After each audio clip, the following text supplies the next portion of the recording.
Okay, Jeremy Walters. Now, you're the chairman of the Libertarian Party in York County, is that right? Actually, I'm now the vice chairman of the South Carolina Libertarian Party. Okay. Yeah, okay, they great. nominated me in January. Okay, well, congratulations. Yeah, thanks. And, you know, it was really interesting. 3 months ago, we put the article about the lawsuit 3 months ago. Basically, that may, you know, if your case goes through, it may actually put a first libertarian in the South Carolina Senate seat, which would really, I mean, that would be historic because, as far as I know, there's no libertarian, real libertarian in a state Senate seat in the nation. Is that right? That is right. It would be the first time a third party was ever in the State House of the state of South Carolina. And that would give you guys a minority status, and give you. Yes, it definitely would give us a minority status. Okay, so walk us through. You know, those who. It's been 3 months ago. Why don't you go ahead and walk us through of what your lawsuit is and why did you file it? Well, I filed a lawsuit on September 26, 2013 against Marlon Kimpson, Billy Schuman, and the South Carolina Election Commission. And the reason why I filed it, because they were holding a special election on October 1st of 2013, and two of the three candidates on the ballot filled their paperwork, their economic interest statement out incorrectly.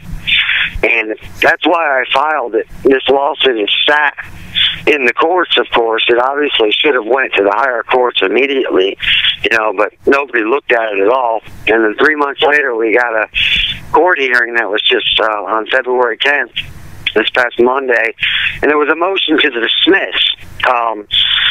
The Senate lawyers, Mr. Hitchcock is representing Marlon Kimpson, and he motioned to dismiss. Now, Marlon Kimpson is the Democrat that actually Democrat. won. That actually has been crowned the senator of District Number 42.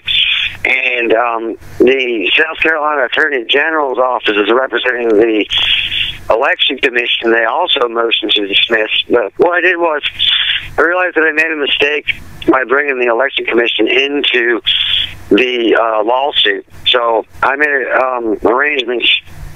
I gave my consent to have them dismissed. And then what we have now is we also have another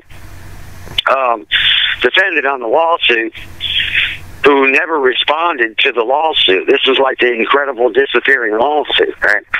So that'll be another thing where I have to motion for default and ask for a court order to pray what I wanted, you know, to get what I wanted in relief was to have him removed from the ballot. So we've never heard from him at all. So now, who was the other defendant? The other defendant is the Republican Billy Schuman, right, also from District Number 42. So he's never responded. He was the Republican, right? Yes, sir. Okay, and the Libertarian candidate was Thornton, correct? Is Alex Thornton? Yeah, Alex Thornton, Libertarian candidate. Now, and she actually 1.2% of the vote. I mean, it's not pretty. Yeah, it's not bad like for 1.9%. Yeah, she got a couple of like 100 votes or something like that. But it doesn't really matter how many votes she got. What matters is who had their paperwork filled out right, and she was the only candidate that had her paperwork filled out right. Now, on time. Correct, and so for those who don't know, South Carolina has a history of not filling paperwork out correctly. Yeah, check out Anderson versus the state of South Carolina, 2012. Now, that was known as a ballot debacle where over 200 It left candidates. Me unopposed at 1 minute. I was one step closer to being Representative Walters. It's quite exciting. And they were given misinformation, didn't fill out the paperwork correctly, and they were basically thrown off the ballot. And a lot of them had to basically just resort to write-in candidates, which really the whole thing favored the incumbent more the Republicans. Yeah, but the thing is, you would think, what's ironic is you would think that after that people would get the paperwork correct, but in this case, that didn't happen. You know, the funny thing is what I brought up Monday in court was that the South Carolina Senate is saying that the court does not have jurisdiction over them. Of course, they police themselves.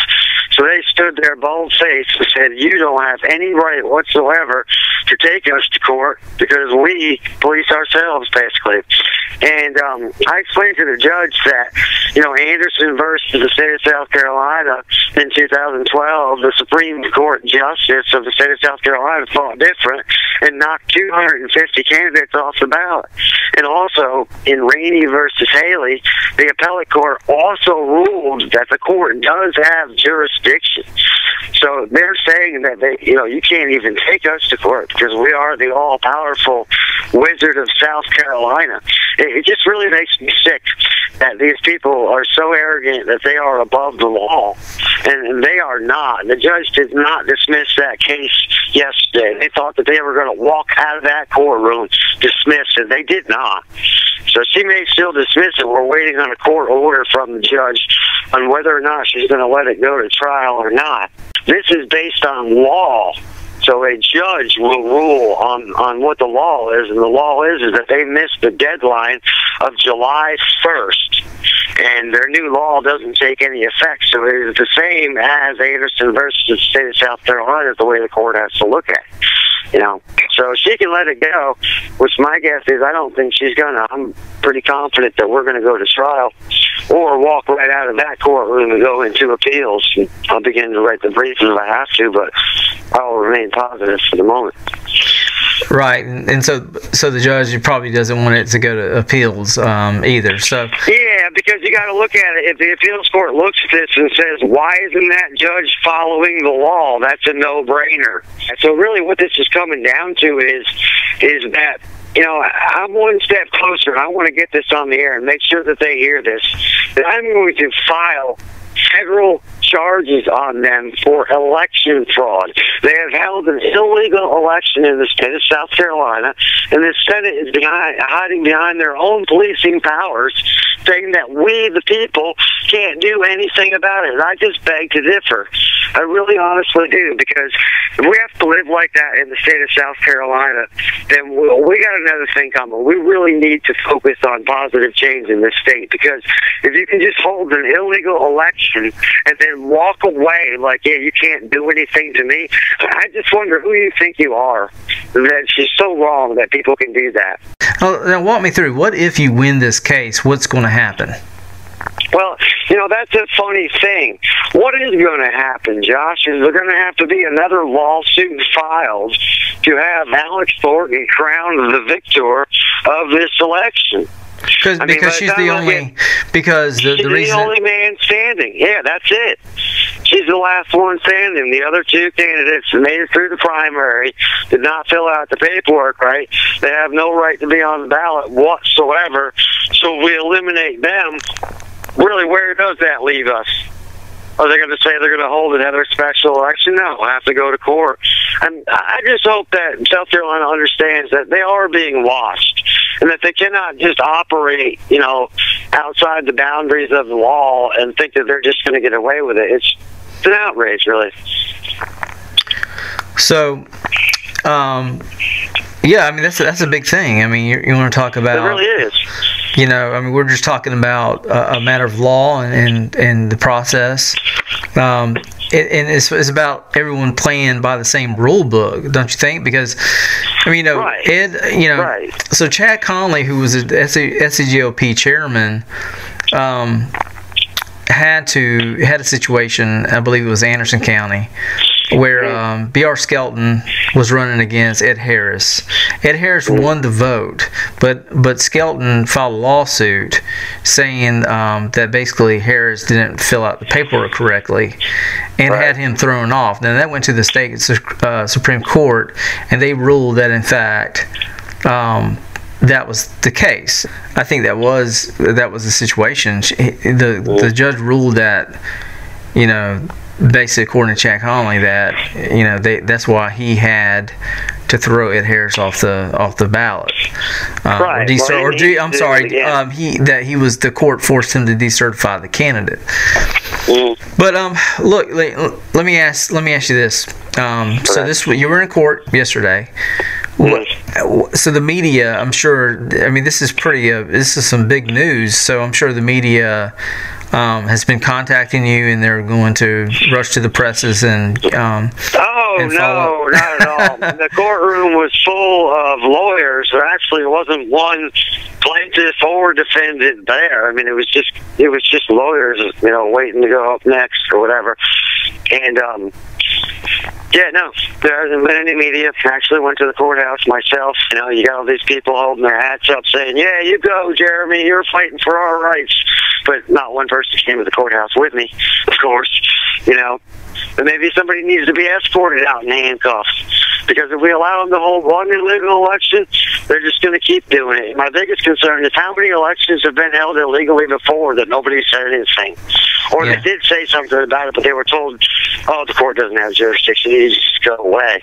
It's basically what the Senate Ethics Committee is saying, is that we have all the power, and we're going to police ourselves.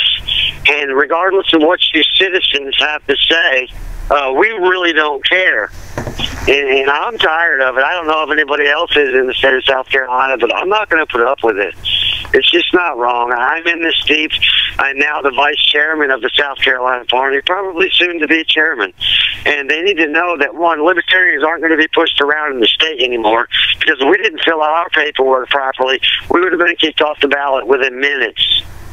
But it's okay for everybody else in the state to go ahead and do whatever they want to do. And it's just wrong, and I'm not going to allow it to happen anymore. Regardless of what has to be done, if we have to file suits in Supreme Court, if we have to file a federal suit, if we have to file charges on people, it really doesn't matter. It needs to stop. They need to let them know that if somebody is watching them, it's someone who's going to put up a fight. I'll just give you the last word. If anything else you want to say. I'd like to say to any activists out there that if you feel that you should stand up for something, and you feel that you've been given a God-given inspiration to stand up, then by all means stand up and take a stand, and don't let these people push you around and tell you that, we have jurisdiction over everything, and challenge everything. And if you have a problem with it, feel free to contact me, and we'll get some people on. Maybe we'll get some people on your side. You're not alone. I started out alone. And I found out very quickly that there was other people that were wronged in the state of South Carolina also. And they joined in my bandwagon, and I ended up changing the law because of it. So don't think that one person can't change something. I always remember Rosa Parks. Well, Jeremy Walters, thank you so much for your time, and keep up the good work.